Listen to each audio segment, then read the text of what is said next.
Hey, every road keeps turning. You never know where the next step takes you. Hey, don't be afraid to fall. Isang masaya at payapang paglalakbay ang mapapanood ninyo sa episode na ito kasama ang ating mga kaibigan. Video na selfie! 1, 2, 3! Video na selfie!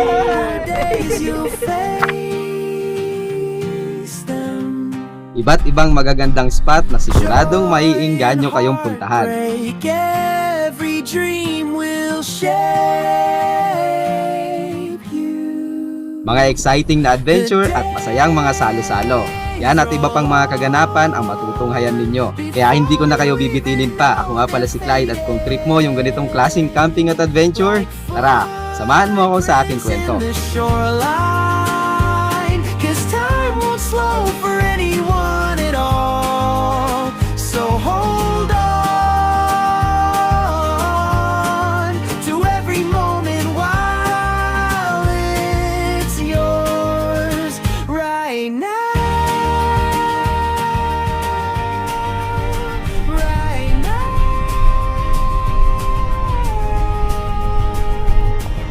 Choose hope over doubt. Is it courage guide? Pwede na kami sumunod? Pwede. Okay.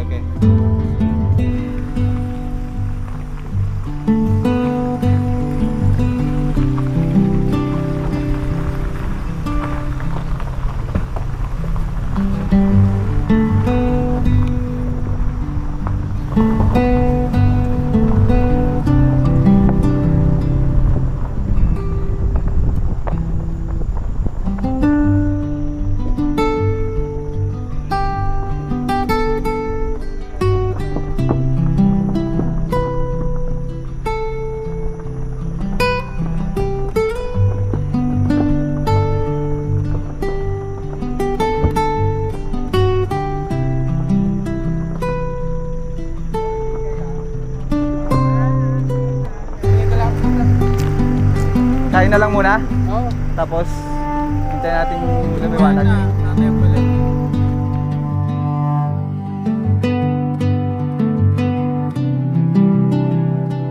Isang ilog sana ang una naming magiging spot dito sa San Luis, Aurora. Pero dahil tuyo at walang tubig ang ilog, nagpasya kami na dito na lang mag-almusal at magpahinga ng kaunti.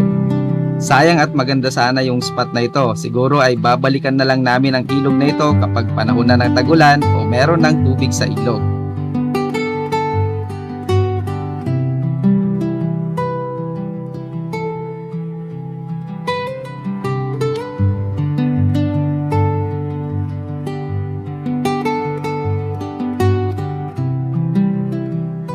Umalis na din kami kagad at nagtungo na sa aming magiging camping spot.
Video na selfie! 1, 2, 3, Video na selfie! Dito kami maghahanap ng aming magiging camping spot. Dito sa nakatagong paraiso ng San Luis Aurora, ang Barangay Dibot.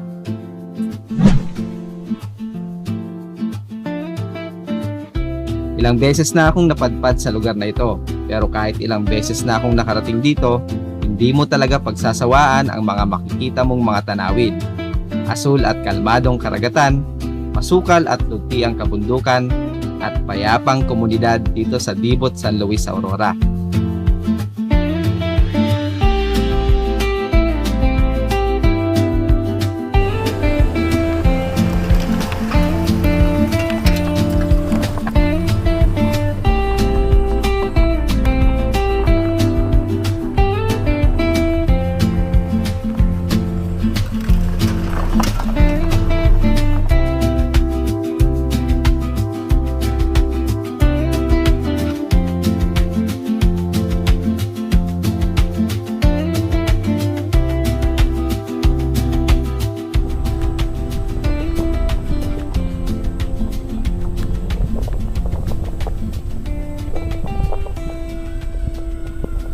Sa isang lupa ng lokal kami makikituloy para sa aming magiging camping ngayon. May bayad yung lugar pero mura lang naman dahil hindi pa naman ito ganap na campsite o di kaya resort. Balak pa lang gawin na may-ari.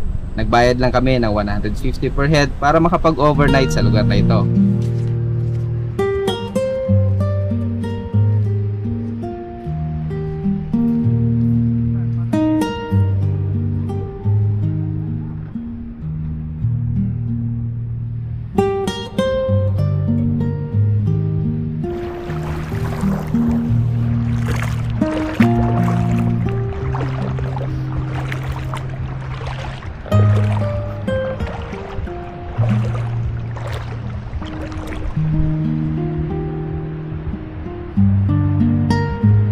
Welcome ulit dito sa Dibot, San Luis Aurora. Ito yung ating magiging camping spot para sa episode na ito.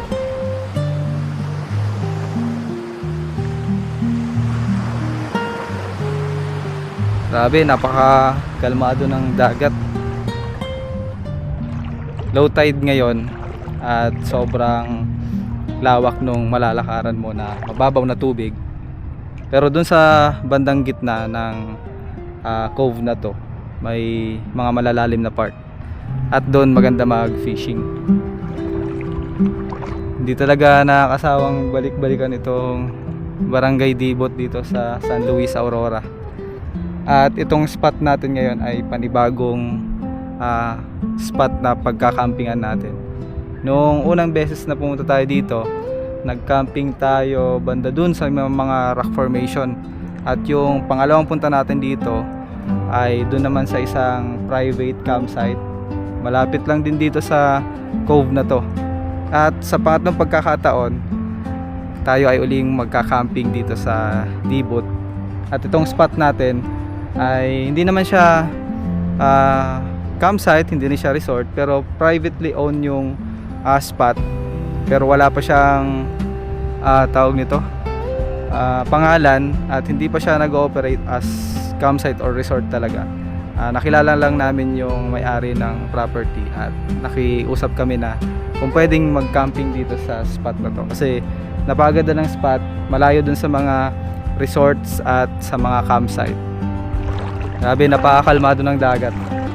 Ngayon ay magtatanghali pa lang at kasalukuyan kaming magre-ready ng aming pananghalian kasi sobrang naging mahaba yung aming biyahe. Actually wala pa akong tulog kasi galing ako ng trabaho. Pero worth it naman. Worth it naman lagi yung biyahe dito sa Dibot.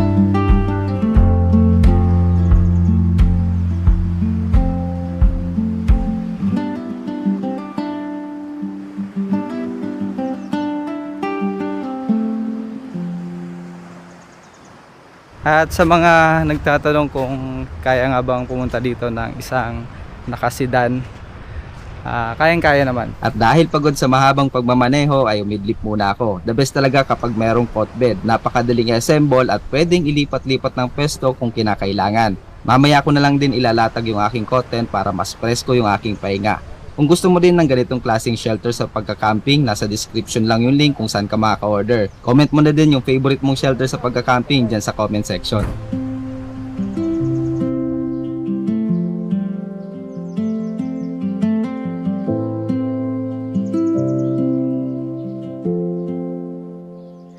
Soft light spills across the land. Morning hum so soft and grand. Close your eyes, just drift away. Let the silence hold your day.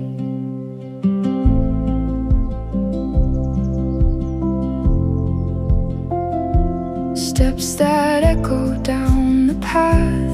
Gentle peace in every breath. Leaves that dance in quiet air. All your burdens fading there. Let the daylight warm your skin. Let the stillness pull you in. Every fear begins to fade in the calm that nature made.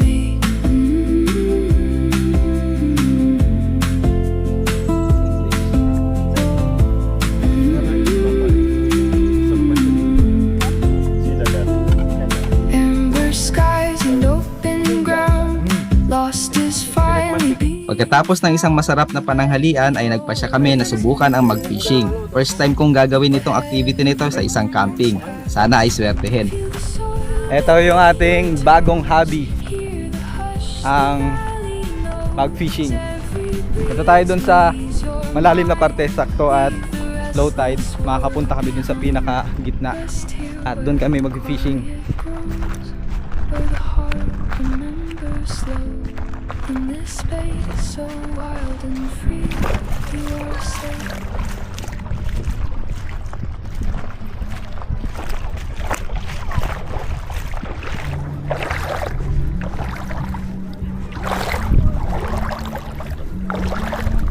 Ito yung ating pamingwit. Kompleto na to, isang set na na-order natin. May kasama na siyang fishing rod, itong reel at mga gamit, yung mga bait at yung mga lure. Isang set na siya. Na-order ko lang ng parang more than 500 pesos. At ngayon, first time natin masusubukang mamingwit. Ayun na yung mga kasama natin, no? Talagang excited sila, pero hindi nila alam. Nagsanay tayo. Nag-practice tayo online at papakitaan natin sila ngayon ng mga malupitang technique na ngayon lang nila makikita. Meron pa kaming kasamang referee dito. Siya yung magja-judge sa amin. Kasi judgmental po yung tao na yan. Ito yung best time para mamingwit kasi makakaabot kami dun sa pinakagitna nitong cove dito sa Dibot. At doon, nandun yung mga malalaking isda, mga tanigi, mga yellowfin, mga lapu-lapu, magellan, gurami. Basta lahat ng isda nandito sa gitna.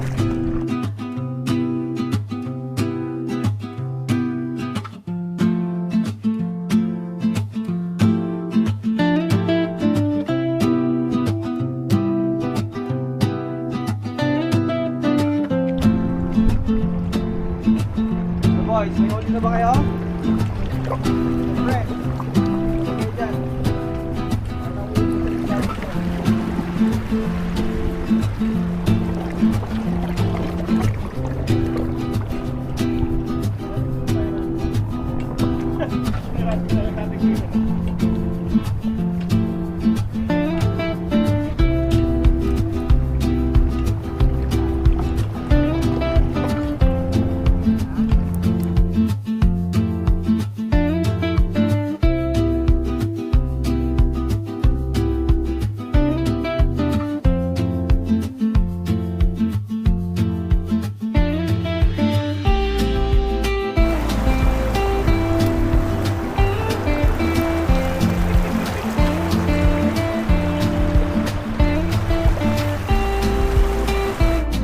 Dapat malayo, pangatlong hagis.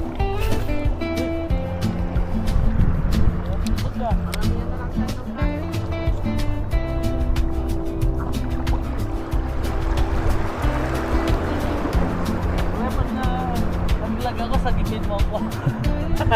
Sige pre, kukunin ko yung salbabida mo.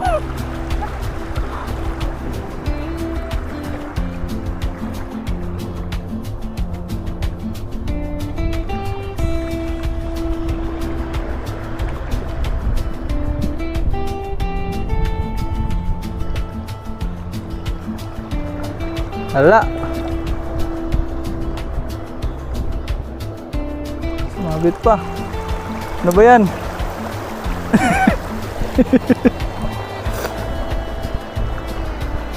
Parang pa-high tide na pre, no?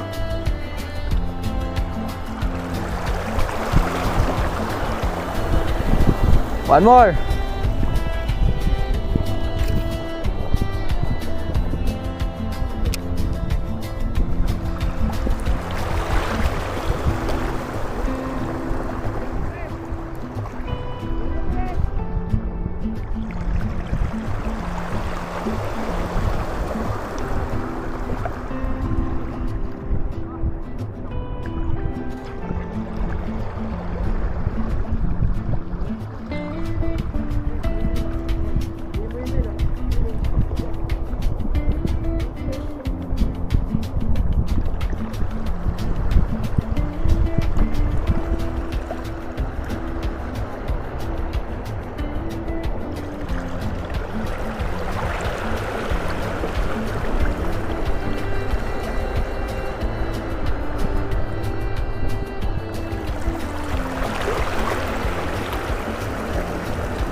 Tanggalin mo nga.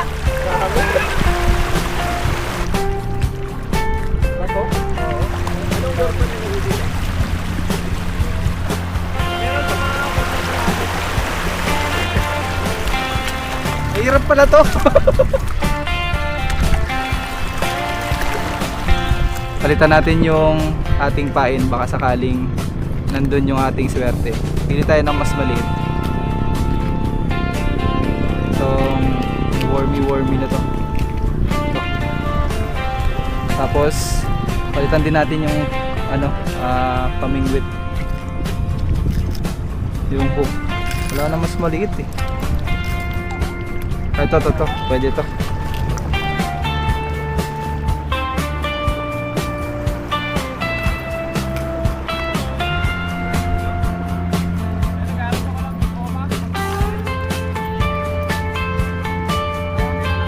Bagong pain, subukan natin.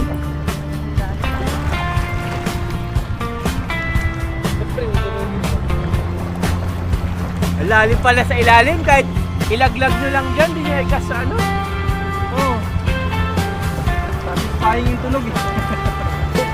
Yun na lang yung hinahabol, no? Parang pro na rin kasi pre pagka Basta tumunog. Kaya naman ko scissors yung pa. masisento pre oh. Kung rin masaya na. Laki ng inindos eh. Bagamat bigo na makahuli ng isda, masaya naman ako na masubukan ang pag-fishing. At sa tingin ko, mapapadalas ang ganitong activity ko sa camping, especially kapag ang spot natin ay malapit sa dagat o di kaya sa ilog. Masaya na hindi mo namamalayan ang paglipas ng oras.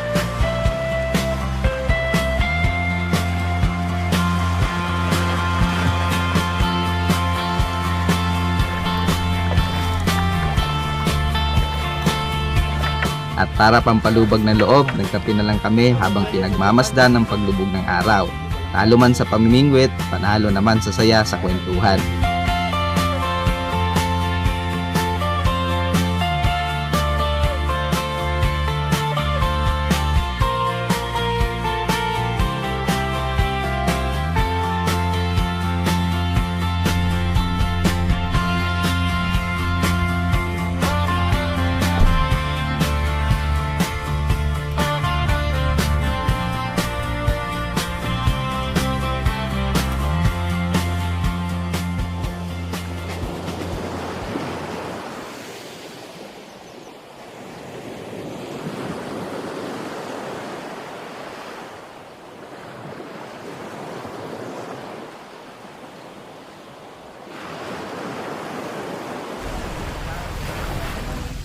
Naka-live base eh. Pag pala si Base. Ang pagbibigta mo, ano sabi mo? That's good.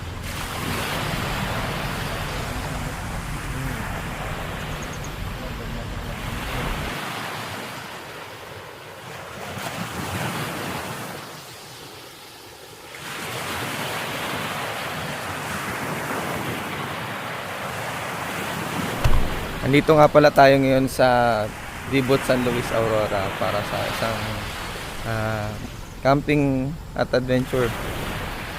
Maraming salamat sa panonood. Kinabukasan, maaga kaming gumising para makaalis kaagad sa spot na ito dahil meron pa kaming ibang pupuntahan. Kapag ganitong malayo ang biyahe, hanggat maaari ay sinusulit namin ang bawat oras. Mas madaming spot na mapupuntahan, mas masaya.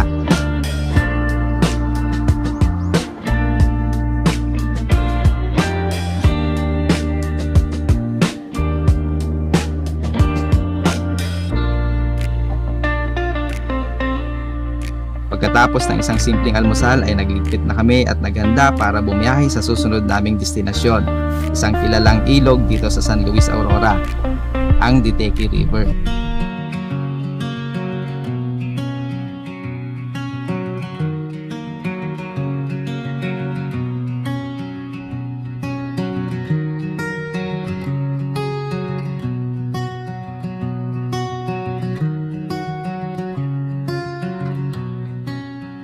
Sometimes we lose our light, chasing shadows in the distance. Sometimes we fear the night, forgetting hope can make a difference. Wait for a moment, let your heart rest for a moment. You don't have to pretend. Every road has a bend, don't you know?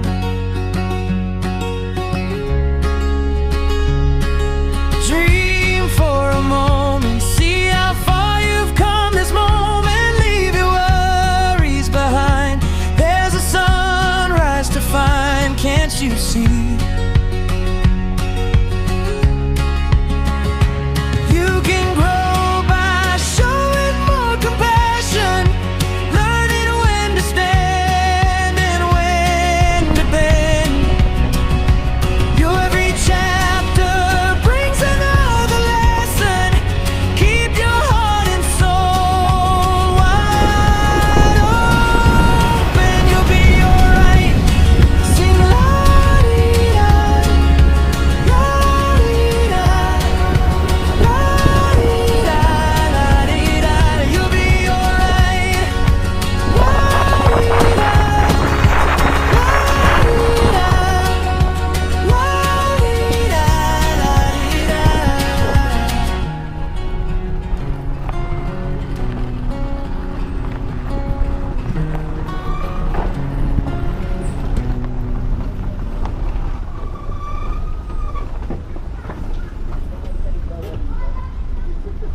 crackers dyan. May crackers ka dyan, Maki. Ulo. Congrats, pre. Umabot sa headlight, pre. Ayan. Gago, nalaglag yung ano mo. Tumayad ka, pre. Oo nga. Nalaglag yung ano, undercover. Ah, hindi. Oo, naano ng tubig yan. Kaya? Okay lang yan. O yung kanina nung... Yung kanina nung sumayad tayo. Didiin lang yan. Dito, pre, oh. Tayo na lang natin mamaya. Hindi, balik lang natin. Matigas? Paano? Ikaw natin para ano? Dapat yan mo itong gulong, iliko mo sa kanan mo. Bukas meron for sale dyan na ano. Ay, hindi, itaas mo history na of natin back. ang pre. Itaas 150 mo na na lang, natin pre. ang kwan. Oh, sasalin na daw nito sa pre. 150 daw, Clyde. Ayun na. Nandito kami sa Ditayki River at pinang river crossing natin yung ating Vios dahil matigas yung ating ulo. Pero kaya naman eh, mababaw lang naman yung tubig, mainit naman yung panahon eh. Mamayang pabalik, dadaan ulit tayo dun sa ilog.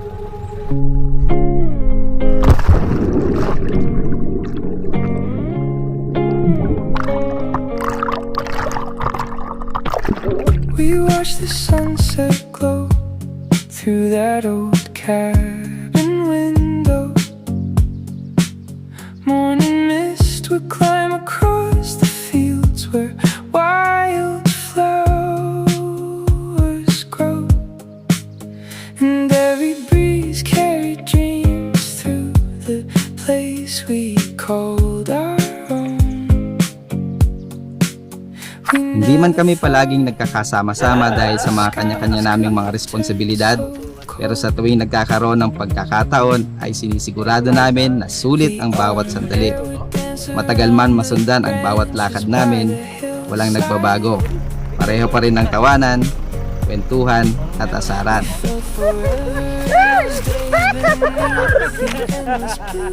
Grabe na talaga yung mga wild animals dito. Mula sa mahabang kalsada, mga hindi inaasahang pangyayari, magandang tanawin, hanggang sa simpleng pahinga habang nagkakape o kumakain sa gitna ng kalikasan, lahat ng yon ang nagbibigay ng kulay sa bawat biyahe namin. To survive. So raise your eyes, unlock the chains, keep on fighting through the rain. Ito ang dahilan kung bakit espesyal ang bawat adventure. Hindi lang ito tungkol sa paglalakbay, kundi tungkol sa pagkakaibigan, pagtuklas, at paggawa ng mga alaala na nananatili habang buhay. Hanggang sa susunod nating camping at adventure o kahit anumang ganap ko sa buhay, sana ay dyan lagi kayo. Salamat sa panonood. Remember how the rivers thaw and winter loses power, and frozen earth begins to bloom with life.